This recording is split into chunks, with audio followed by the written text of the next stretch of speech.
আসসালামু আলাইকুম, স্বাগত জানাচ্ছি আরটিভি সকালের সংবাদে। শুনছিলেন মার্কেন্টাইল ব্যাংক শিরোনাম। আপনাদের সঙ্গে আছি আমি সিনথিয়া রহমান।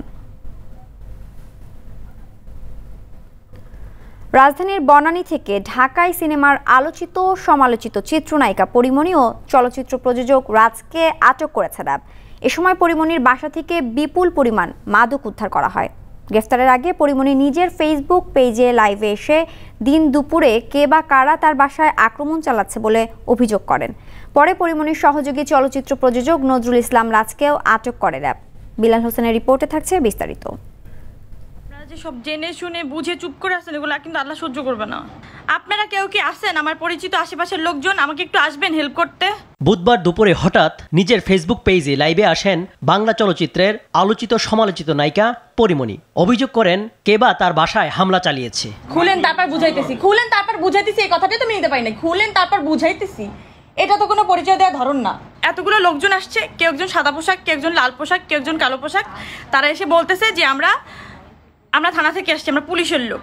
তো আমি জিজ্ঞেস করলাম যে কোন থানা থেকে আসছেন, কোন পুলিশ। আমি তো জিজ্ঞেসই করবো, না হলে তুমি হুট করে কেউ একজন বলবে পুলিশ, আমি তো খুলে দিব না। তো তারা লিটারেলি বাজে বিহেভ করতেছে, যেটা কোনো পুলিশ কোনো তদন্তের স্বার্থে আসুক বা যে কোনো স্বার্থে আসুক, তারা প্রথমেই এইভাবে কিন্তু বলতে পারে না।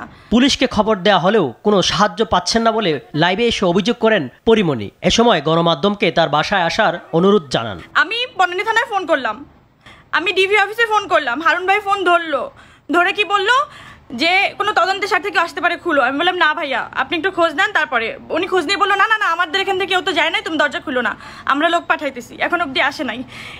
এর মধ্যে যদি কোনো অ্যাক্সিডেন্ট ঘটে আপনারা কাউরে ছাড়া দেন না।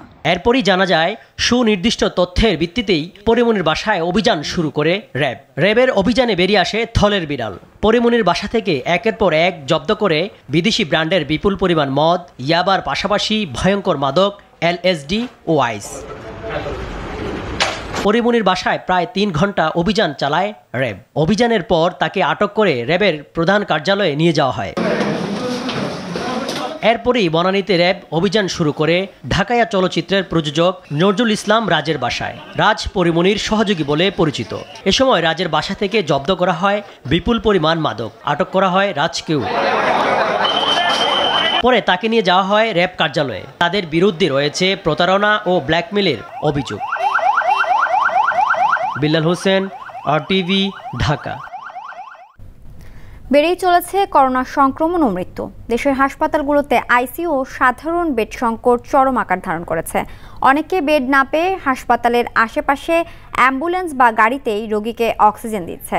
চিকিৎসাধীন কোনো রোগীর মৃত্যুর পরই ভর্তি হতে পারছে এসব রোগী। গত 24 ঘন্টায় 5 জেলায় 55 জনের মৃত্যু হয়েছে। এর মধ্যে কুমিল্লায় মারা গেছে 7 জন। নতুন রোগী শনাক্ত হয়েছে 707 জন। চুয়াডাঙ্গায় করোনা ও উপসর্গ নিয়ে মৃত্যু হয়েছে 7 জনের। জেলাটিতে নতুন পজিটিভ রোগী পাওয়া গেছে 39 জন। ভোলায় মৃত্যু হয়েছে 5 জনের। এ নিয়ে জেলাটিতে গত 1 মাসে মৃত্যু হলো 30 জনের। জেলার 250 শয্যা হাসপাতালের একই ইউনিটে করোনার নমুনা পরীক্ষা ও ভ্যাকসিন দেওয়া হচ্ছে। এতে রোগী ও টিকা প্রত্যাশীরা একই জায়গায় ভিড় করায় সেখান থেকেই করোনা বেশি ছড়াচ্ছে বলে অনেকে মনে করেন। এছাড়াও বরিশালে 19 জন এবং রাজশাহীতে এই ভাইরাসের কারণে আরও 17 জনের মৃত্যু হয়েছে। দর্শক, কুষ্টিয়া থেকে সরাসরি যুক্ত হচ্ছেন সহকর্মী শেখ হাসান বেলাল।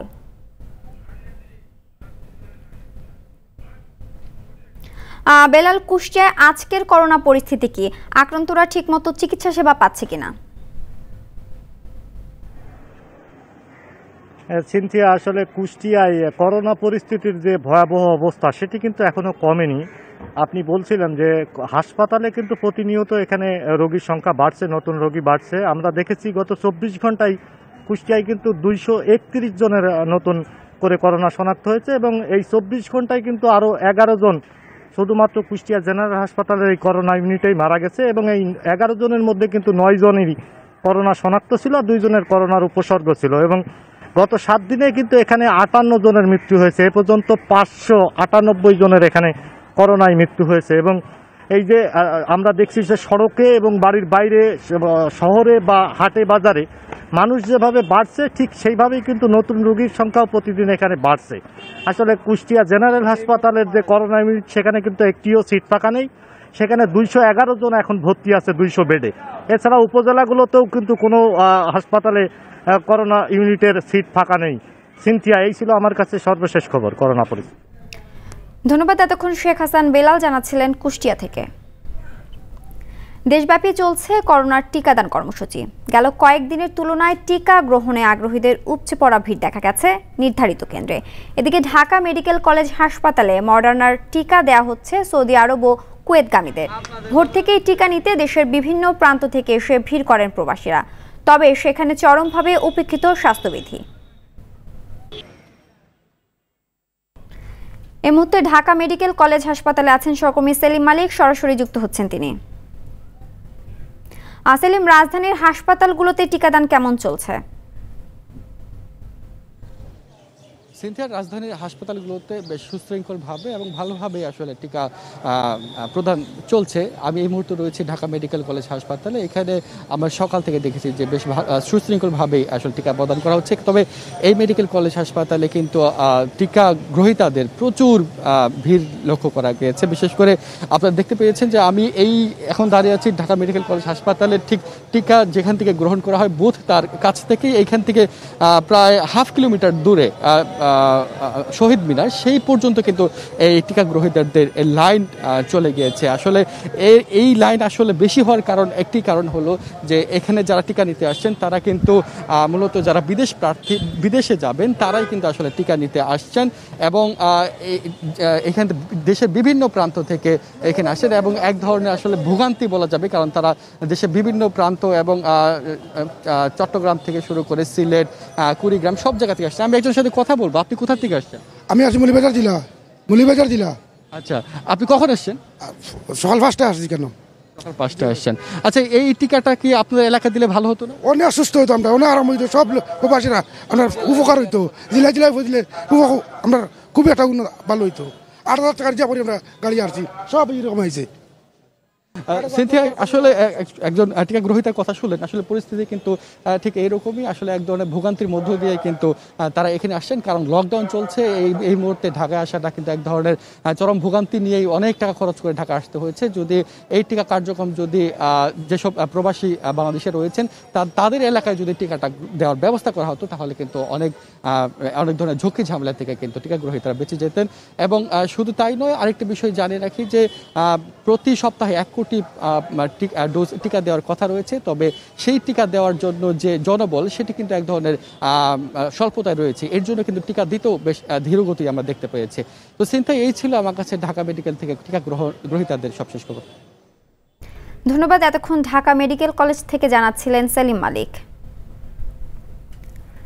রাজধানী সহ দেশের সব জেলায় ভেঙে পড়েছে লকডাউন ব্যবস্থা। রাজধানীর সড়কগুলোতে বেড়েছে গাড়ির চাপ। এদিকে লকডাউনের 14তম দিনে ঢাকা চট্টগ্রাম মহাসড়কে পণ্যবাহী গাড়ির সঙ্গে বেড়েছে গণপরিবহন সহ অন্যান্য গাড়ির চলাচল। চট্টগ্রাম মহাসড়কের বিভিন্ন স্পটে আইন শৃঙ্খলা রক্ষাকারী বাহিনীর তৎপরতা দেখা গেছে। চুয়াডাঙ্গায় সরকারি বিধিনিষেধ উপেক্ষা করে স্বাভাবিকভাবেই চলাচল করছে সবাই। লকডাউন বাস্তবায়ন করতে বিভিন্ন জায়গায় চেকপোস্ট বসিয়ে তল্লাশি চালিয়ে যাচ্ছে আইন শৃঙ্খলা রক্ষাকারী বাহিনী। রাজধানীর বনানী থেকে ঢাকায় সিনেমার আলোচিত সমালোচিত চিত্রনায়িকা পরিমণি ও চলচ্চিত্র প্রযোজক রাজকে আটক করেছে র্যাব। এই মুহূর্তে উত্তরায় র্যাব সদর দপ্তরে আছেন সহকর্মী আশিকুল আলম, সরাসরি যুক্ত হচ্ছেন তিনি। আশিক, পরিমণিকে আটকের বিষয়ে র্যাব সর্বশেষ কি বলেছে? আজ কখন নাগাদ তাকে আদালতে তোলা হবে?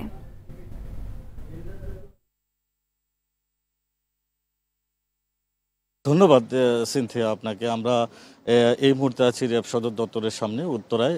আমরা যেটুকু জানতে পেরেছি র্যাবের একজন কর্মকর্তার সাথে আমার কিছুক্ষণ আগেই কথা হয়েছিল যে অল্প কিছুক্ষণ পরেই হয়তো র্যাবের ডিজি যখন অফিসে আসবেন তারপরেই কিন্তু এখানে গণমাধ্যম কর্মীদেরকে ডাকা হবে। সেজন্য সবাই অপেক্ষা করছেন এবং গণমাধ্যম কর্মীরা এখানে আসছেন।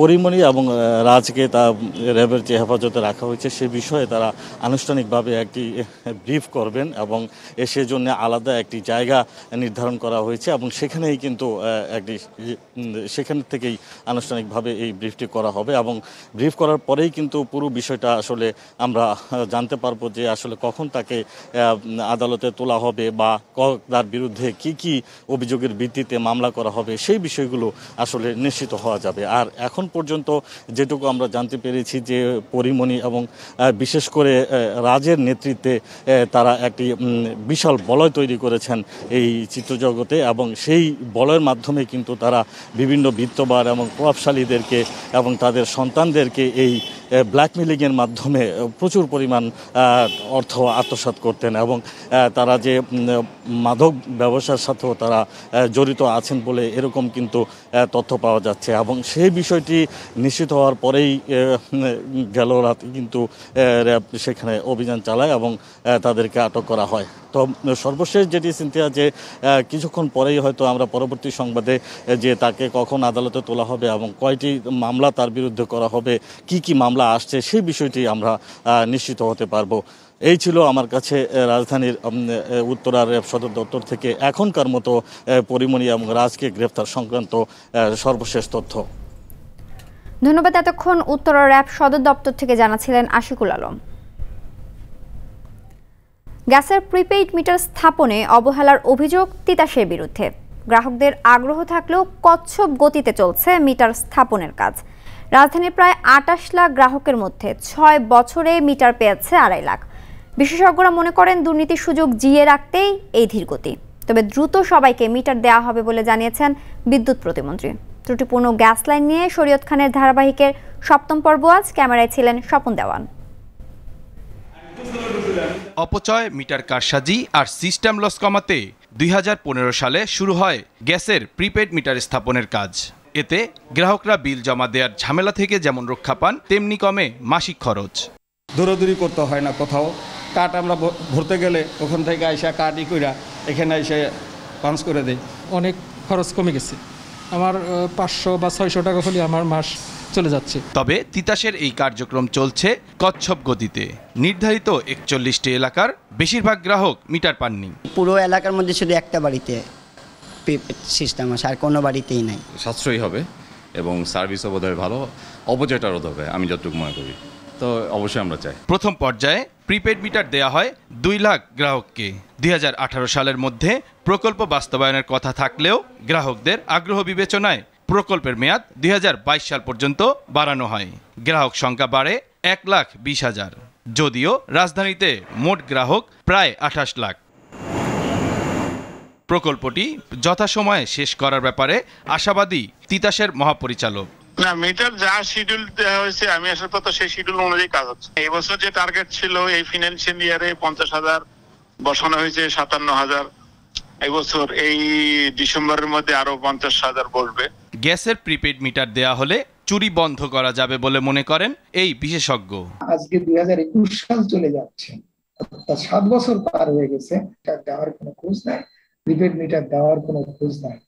তাহলে এই মিটার এর ব্যবসা হচ্ছে প্রত্যেকটা বিতরণ কোম্পানিগুলো নিজেরা মিটার কিনবে, এখানে চুরি জালিয়াতি হবে, মানহীন মিটার কিনবে, সেখানে কন্ট্রাক্টর বেনিফিট পাবে, কর্মচারীরা দুর্নীতির কমিশন পাবে, এই সব বিল্ট ইন হয়ে গেছে ভেতরে। আগামী ৩ বছরের মধ্যে রাজধানীর সকল গ্রাহককে আধুনিক প্রিপেড মিটার দেয়া হবে বলে জানিয়েছেন বিদ্যুৎ, জ্বালানি ও খনিজ সম্পদ প্রতিমন্ত্রী নসরুল হামিদ। পেট্রোবাংলাকে আমরা সময় দিয়েছি ২ বছরে ২০ লক্ষ মিটার লাগাতে চাই। ওরা মোটামুটি একটা প্রস্তাব চলে আসছে আমাদের কাছে যে আমরা কিভাবে ১০ লাখ, ২০ লাখ মিটার নিব, প্রিপেড সব লাগাই ফেলবো। এটা কোনো ব্যাপার না। আমি বলে দিচ্ছি যে স্মার্ট প্রিপেড মিটার লাগানো, খালি প্রিপেড না, এখন স্মার্ট প্রিপেড করার জন্য। শরীয়ত খান, RTV, ঢাকা। বঙ্গবন্ধু শেখ মুজিবুর রহমানের বড় ছেলে শেখ কামাল একাধারে ছিলেন ক্রীড়াবিদ, সাংস্কৃতিক মনা ও যুব সমাজের আদর্শ। ১৯৪৯ সালের এদিন টুঙ্গিপাড়ায় জন্মগ্রহণ করেন আবাহনী ক্রীড়া চক্রের প্রতিষ্ঠাতা শেখ কামাল। যুদ্ধবিধ্বস্ত দেশ পুনর্গঠনে যুব সমাজকে ঐক্যবদ্ধ করতে খেলাধুলা ও সংস্কৃতি চর্চায় জোর দেন তিনি। ১৯৭৫-এর ১৫ আগস্টের কাল রাতে পরিবারের অন্য সদস্যদের সঙ্গে ঘাতকের বুলেটে নিহত হন এই ক্ষণজন্মা। রুহুল আমিন তুহিনের রিপোর্ট। গোপালগঞ্জের টুঙ্গিপাড়ার শেখ পরিবারের উজ্জ্বল নক্ষত্র শেখ কামাল বঙ্গবন্ধুর দ্বিতীয় সন্তান। পিতার অভাবেও তার আদর্শ ধারণ করে বড় হয়েছেন তিনি। বিপ্লবী রক্ত তার ধমনীতে, তাই জাতির দুঃসময়ে যোগ দেন মুক্তিযুদ্ধে। দায়িত্ব পালন করেন জেনারেল ওসমানীর এডিসি হিসেবে। যুদ্ধ পরবর্তী বাংলাদেশ গঠনে তরুণ সমাজের মনোবল চাঙ্গা করতে এগিয়ে আসেন ক্রীড়া সংগঠক হিসেবে প্রতিষ্ঠা করেন আবাহনী ক্রীড়া চক্র।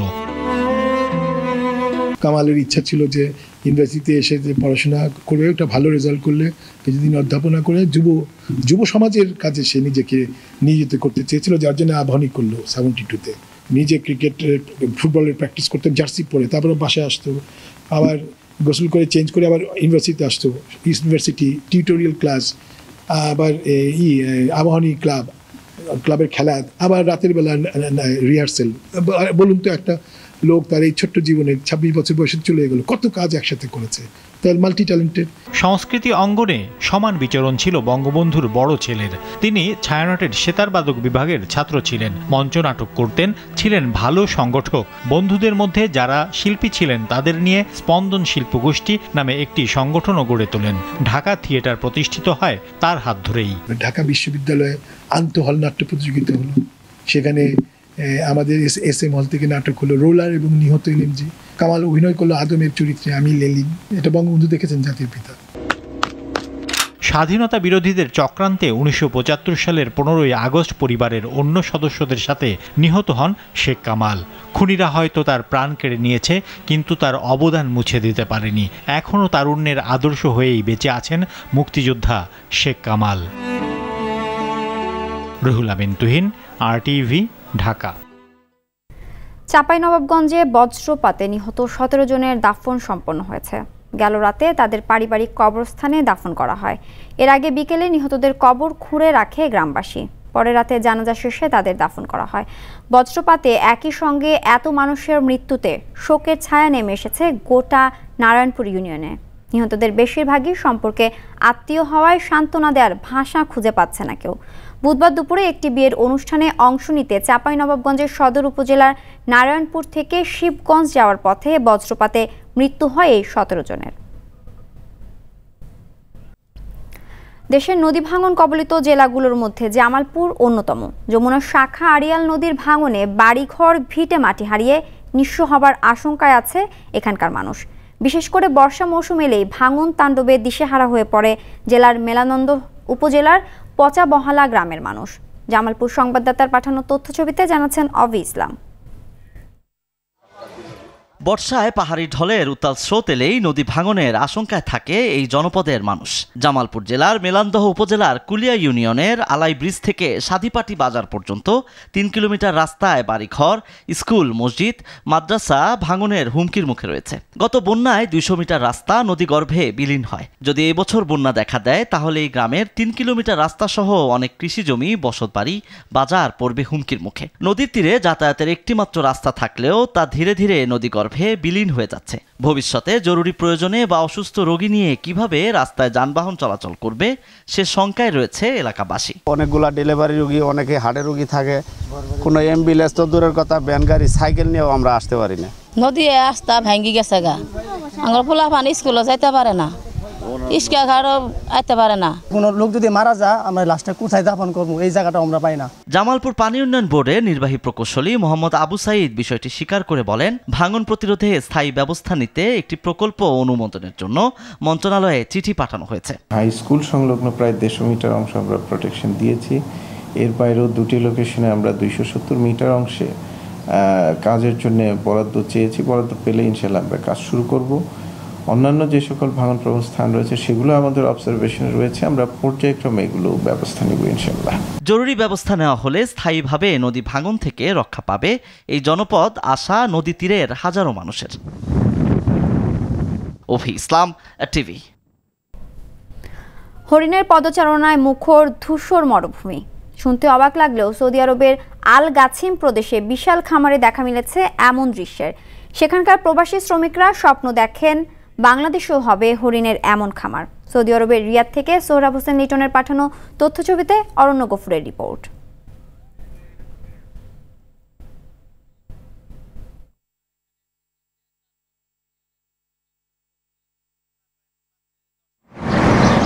বিশাল তৃণভূমি সমৃদ্ধ সবুজ বনে নির্বিঘ্ন পদচারণা হলেও এখন এই চিত্রল হরিণগুলোর বাস সৌদি আরবের মরুর বুকে। আল গাসিম প্রদেশের মরুবেষ্টিত প্রত্যন্ত এলাকায় বিশাল এক খামার গড়ে তুলেছে আল ফৌজান কোম্পানি। চিত্রল ছাড়াও কয়েক প্রজাতির প্রায় 4000 হরিণ অন্যরকম আবহ তৈরি করেছে খামারটিতে। লাজুক প্রকৃতির প্রাণী হলেও খামারের হরিণগুলো বেশ মিশুক। সবার জন্য উন্মুক্ত থাকায় ছুটির দিনগুলোতে আনন্দ উপভোগে হাজির হন প্রবাসী বাংলাদেশিরাও। খামারেই চিড়িয়াখানার স্বাদ খুঁজে পান দর্শনার্থীরা। থেকে দীর্ঘমাত্র 3 ঘন্টা যাবৎ এখন এসে পৌঁছালাম। অন্যরকম একটা পরিবেশ, এখান যদি না আসে কেউ বুঝতে পারবে না এই জায়গাতে মানে কেমন। হরিণের পাশাপাশি খামারটিতে রয়েছে মরুভূমির জাহাজ উট, ঘোড়া, গাধা, ছাগল, ভেড়া, মুরগি, রাজহাঁস, নানা জাতের কবুতর এবং উট পাখি। খামারটিকে নান্দনিক উদ্যানে পরিণত করেছে খেজুর ও লেবুর বাগান, যা ক্ষণিকের জন্য আগতদের ভুলিয়ে দেয় মরুভূমির মধ্যে থাকার কথা। খামারের পশু পাখি বাজারজাত করা হয় সৌদি আরবের বিভিন্ন অঞ্চলে। একটি হরিণের দাম রাখা হয় 2,500 থেকে 3,000 রিয়াল। খামারটির রক্ষণাবেক্ষণে আছেন 30 জন বাংলাদেশি শ্রমিক। বাংলাদেশ সরকার যদি আমাদের দিকে একটু নজর দিত তাহলে আমরা দেশে খামার করার সুযোগ পাইতাম, কিন্তু সরকারও লাভবান হইতো, আমরাও লাভবান হইতাম। নজর দিলে শখ পূরণের পাশাপাশি দেশে বিনোদন ও কর্মসংস্থানের ব্যবস্থাও হতে পারে বলে মনে করেন প্রবাসীরা। অরণ্য গফুর, RTV। সিরিজ জয়ের সুবাস পাচ্ছে বাংলাদেশ। 5 ম্যাচের সিরিজে টানা দ্বিতীয় টি20তে অস্ট্রেলিয়াকে হারিয়ে দিয়েছে টাইগাররা। অজিরা হেরেছে 5 উইকেটে। প্রথমে ব্যাট করে 7 উইকেটে 121 রান তোলে অস্ট্রেলিয়া। জবাব দিতে নেমে 5 উইকেট হারিয়ে 8 বল হাতে রেখে জয় তুলে নেয় বাংলাদেশ। ম্যাচ সেরা হয়েছেন আফিফ হোসেন। টাইগারদের জয়ে অভিনন্দন জানিয়েছেন প্রধানমন্ত্রী। তৃতীয় টি20 অনুষ্ঠিত হবে আগামীকাল সন্ধ্যা 6টায়। বিস্তারিত মমিন রোহনের রিপোর্টে। Second T20 international match against Australia and by even a bigger margin. টাইগারদের থাবায় কুপোকাত ক্যাঙ্গারুরা। মাহমুদুল্লাহর দলের কাছে পাত্তাই পেল না অস্ট্রেলিয়া। 2 ম্যাচ জিতে সিরিজ জয়ের পথে এগিয়ে গেল বাংলাদেশ। তবে শুরুটা হয়েছে হতাশার। নিজের খাতা খোলার আগেই দলীয় 9 রানে বোল্ড সৌম্য। দলীয় 21 রানে সৌম্যর পথে হাঁটেন নাইম শেখ। মেহেদীকে নিয়ে সাকিবের 37 রানের সংগ্রাম। 17 বলে 26 রান করে আউট সাকিব। 1 রানের ব্যবধানে ফেরেন মাহমুদুল্লাহ। আর 8 রান যোগ হতেই ব্যক্তিগত 23 রান করে আউট হন মেহেদী হাসান। আবারও টপ অর্ডারের ব্যর্থতায় শঙ্কায় পড়ে বাংলাদেশ। অল্প রানে শুরুর 5 ব্যাটারকে ফিরিয়ে স্বস্তিতে ম্যাথিউ ওয়েডের দল। তবে অজিদের আনন্দটা বেশিক্ষণ স্থায়ী হয়নি। আফিফ সোহানের ঠান্ডা মাথার ব্যাটিংয়ে নাকাল হয়েছে অস্ট্রেলিয়া। শেষ পর্যন্ত 21 বলে 22 রানে সোহান ও 31 বলে 37 রানে অপরাজিত থেকে বাংলাদেশকে দারুণ এক জয় এনে দেন Afif Hossain. And it is the winning moment. Once again, Bangladesh go on to win. এর আগে টস জিতে প্রথমে ব্যাট করতে নেমে শুরুটা খুব একটা ভালো হয়নি অজিদের। দলীয় 13 রানে মেহেদীর বলে নাসুমের হাতে ধরা পড়েন অ্যালেক্স ক্যারি। আর 31 রানে মুস্তাফিজের বলে বোল্ড হন জশ ফিলিপে। Unbelievable, incredible. এরপর 57 রানের জুটিতে শুরুর ধাক্কা সামাল দেওয়ার চেষ্টা মিচেল মার্শ ও হ্যান্ড্রিক্স জুটির।